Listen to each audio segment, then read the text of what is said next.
श्री रुद्र संहिता सती खंड। दक्ष द्वारा महान यज्ञ का आयोजन। ब्रह्मा जी बोले, हे महर्षि नारद, इस प्रकार क्रोधित व अपमानित दक्ष ने अनखल नामक तीर्थ में एक बहुत बड़े यज्ञ का आयोजन किया।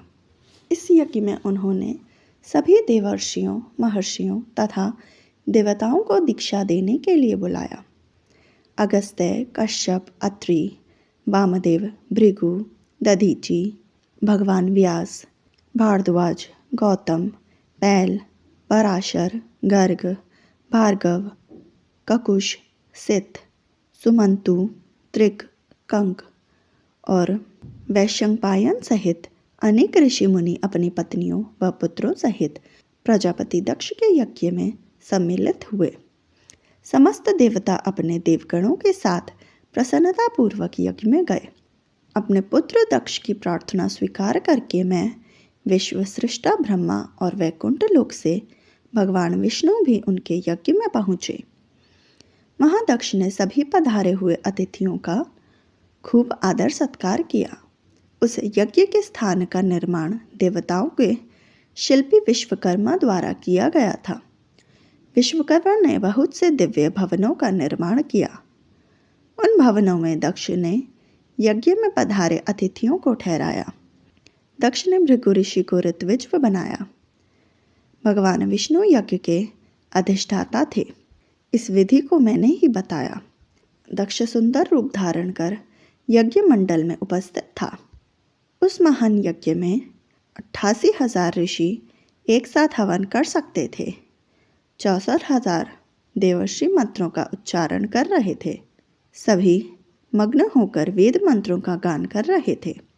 दक्ष ने उस महान यज्ञ में गंधर्वों, विद्वाधरों, सिद्धों, 12 आदित्यों व उनके गणों तथा नागों को भी आमंत्रित किया था।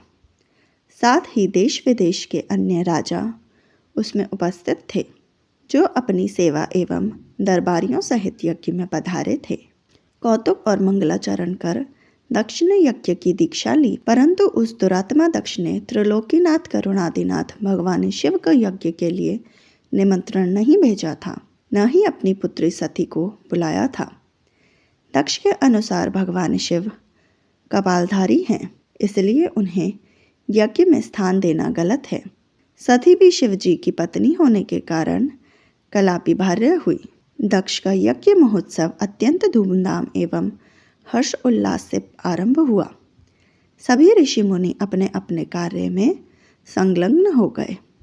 तभी वहाँ महर्षि दधीचि पधारे। उस यज्ञ में भगवान शंकर को ना पाकर दधीचि बोले, हे श्रेष्ठ देवताओं और महर्षियों, मैं आप सभी को श्रद्धापूर्वक नमस्कार करता हूँ।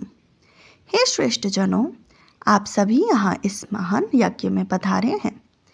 मैं आप सबसे यह पूछना चाहता हूँ कि मुझे इस यज्ञ में त्रिलोकीनाथ भगवान शिव कहीं भी दिखाई नहीं दे रहे हैं। उनके बिना यह यज्ञ मुझे सूना लग रहा है। उनकी अनुपस्थिति से यज्ञ की शोभा कम हो गई है। जैसा कि आप जानते हैं कि भगवान शिव की कृपा से सभी कार्य सिद्ध होते हैं। वे परम सिद्ध पुरुष नीलकंठधारी प्रभु शंकर यहाँ क्यों नहीं दिखाई दे रहे हैं, जिनकी कृपा से अमंगल भी मंगल हो जाता है, जो सर्वथा सबका मंगल करते हैं। उन भगवान शिव का यज्ञ में उपस्थित होना बहुत आवश्यक है। इसलिए आप सभी को यज्ञ के सकुशल पूर्ण होने के लिए परम कल्याणकारी भगवान शिव को अनन्य विनय कर इस यज्ञ में लाना चाहिए, तभी इस यज्ञ की पूर्ति हो सकती है। इसलिए आप सभी श्रेष्ठ जन तुरंत कैलाश पर्वत पर जाएं और भगवान शिव और देवी सती को यज्ञ में ले आएं। उनके आने से यह यज्ञ पवित्र हो जाएगा। वे परम पुण्यमयी हैं। उनके यहाँ आने से ही यह यज्ञ पूरा हो सकता है। महर्षि दधीचि की बातों को सुनकर दक्ष हंसते हुए बोला कि भगवान विष्णु देवताओं के मूल हैं, अतः मैंने उन्हें सादर यहाँ बुलाया है। जब वे यहाँ उपस्थित हैं तो भला यज्ञ में क्या कमी हो सकती है। भगवान विष्णु के साथ साथ ब्रह्मा जी भी वेदों, उपनिषदों और विविध आगमों के साथ यहाँ पधारे हैं। देवगणों सहित इंद्र भी यहाँ उपस्थित हैं। वेद और वेद तत्व को जानने वाले तथा उनका पालन करने वाले सभी महर्षि यज्ञ में आ चुके हैं। जब सभी देवगण और श्रेष्ठ जन यहाँ उपस्थित हैं तो रुद्रदेव की यहाँ क्या आवश्यकता है। मैंने सिर्फ ब्रह्मा जी के कहने पर अपनी पुत्री सती का विवाह शिव जी से कर दिया था। मैं जानता हूँ कि वह कुलहीन है। वे मूढ़, जड़, मौनी और ईर्ष्यालु होने के कारण यज्ञ में बुलाने जाने के योग्य नहीं हैं। अतः दधीच जी, आप उन्हें यज्ञ में बुलाने के लिए ना कहें। आप सब ऋषि मुनि मिलकर अपने सहयोग से मेरे इस यज्ञ को सफल बनाएं। दक्ष की बात सुनकर दधीची मुनि बोले, हे दक्ष, परम कल्याणकारी भगवान शिव को यज्ञ में ना बुलाकर तुमने इस यज्ञ को पहले ही भंग कर दिया है। यह यज्ञ के लाने लायक नहीं है। तुमने भगवान शिव को निमंत्रण न देकर उनकी अवहेलना की है, इसलिए तुम्हारा विनाश निश्चित है।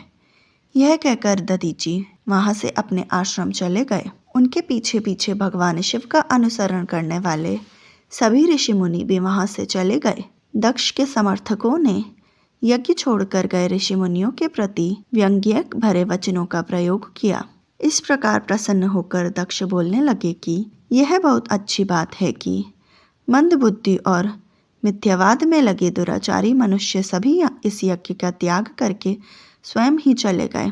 भगवान विष्णु और ब्रह्मा जी, जो कि सभी वेदों के ज्ञाता हैं और वेद तत्वों से परिपूर्ण हैं, इस यज्ञ में उपस्थित हैं। यह ही मेरे यज्ञ को सफल बनाएंगे।